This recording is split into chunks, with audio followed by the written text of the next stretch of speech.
The immigration reform bill gets another chance. The Senate voted to revive it today.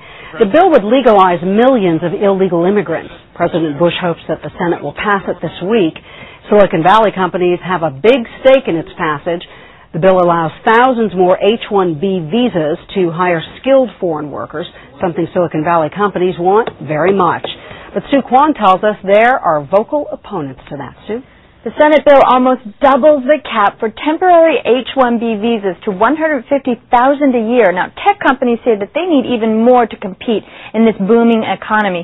But a group of unemployed American tech workers is crying foul, saying that their resumes are being ignored.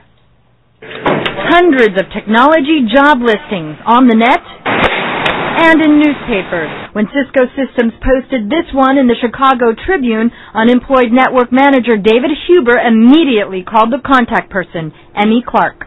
Cisco claimed that they did not have somebody by that working for them, but they did have a Megan Clark who worked at Fragaman. It turns out Fragaman is an immigration law firm. At first he was confused, and then he saw this YouTube clip of a different immigration law firm telling corporate clients how to legally hire foreign workers over Americans. The last required recruitment step is 2 Sunday advertisements in a newspaper. On the video, an attorney with Cohen Grigsby advises companies to post at least 2 ads to prove they at least tried to hire an American. And our goal is clearly not to find a qualified and interested U.S. worker. And, that, in a sense, that sounds funny, but it's what we're trying to do here. Huber has an extensive resume. I've got over $1.4 billion in projects, including working on a space shuttle project for NASA.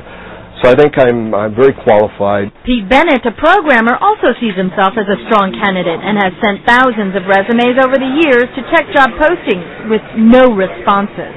They find the cheapest newspaper, the cheapest job board, and they post it.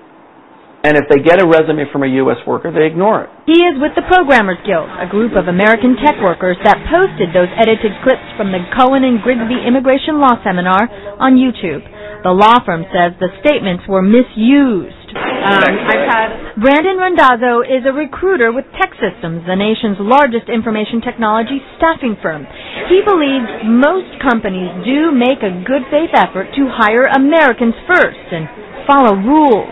We haven't seen it, but we have heard stories of, there being some abuse and companies not paying, the foreign workers what they're worth and paying them much lower rates.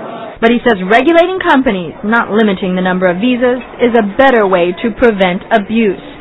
Huber says start by giving Americans and his resume a real look. Enough of these whack-a-mole visa programs. U.S. citizens should have first dibs, have first rights to compete for these jobs, let alone not being discriminated against.